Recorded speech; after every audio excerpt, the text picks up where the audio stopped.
नमस्ते सदिखाप म कोसन राई। नमस्ते म राजु राई। दाइ यो एएफएस फाइट नाइट 8 चाहिँ कहाँ र कहिले भइरहेछ?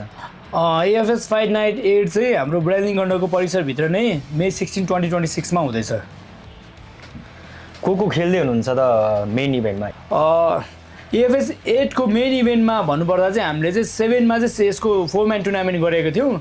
सो उनीहरू सेमी फाइनलमा जसले जितेको छ नि हाम्रो गुमान घरती मगर अनि कर्ण मगराथी।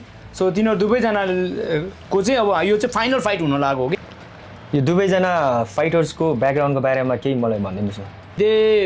दे बोथ केम फ्रम अब भेरी अब हार्ड वर्किङ लाइफस्टाइल होइन। उनीहरूको लाइफस्टाइल नै देख्दाखेरि चाहिँ मलाई चाहिँ उनीहरू नेचुरल फाइटर्सहरू जस्तो लाग्छ क्या।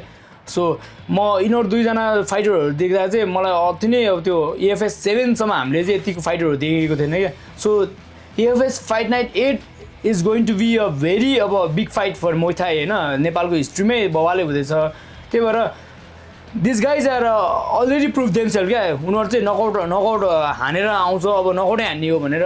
अनि उनीहरू very hungry for this title होइन।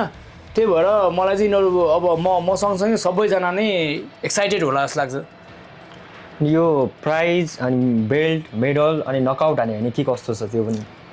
बेल्टको कुरा गर्दा चाहिँ अब बेल्ट अब अति नै प्रेस्टिजियस छ because is under WBC मुay thai होइन। त्यो वर्ल्ड बक्सिङ काउन्सिलले नै रिकगनाइज गरेर पठाएको बेल्टहरू हो यो चाहिँ।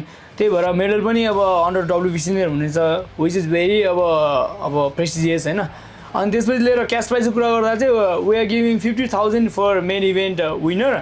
अनि सबै बाउटमा हाम्रो प्रोफेसनल बाइट सबै बाउटमा चाहिँ वी आर गिभिङ 20,000 बोनस होइन एज अ नकआउट। एएफएस 8 को भ्युवर्सहरूलाई केही भनिदिनुहोस् न, के भन्न चाहनुहुन्छ? I want to tell every viewers होइन। And if you guys want to अब फिल द अब थ्रिल अफ त्यो हाम्रो मुay thai को pure muay thai authority muay thai fight हेर्न चाहनुहुन्छ भने चाहिँ you guys can't miss this AFS fight night 8 क्या। यो मे 16 मा चाहिँ हाम्रो एएफएस फाइट नाइट 8 हुँदैछ। सो तपाईँहरूले खल्तीमा हाम्रो टिकट आउँदैछ केही दिनमै। सो तपाईँहरूले टिकट किनेर चाहिँ एथलिटहरूलाई सपोर्ट गरिदिनु होला। So stay tune guys. नमस्ते सदिखाप। हजुर धन्यवाद।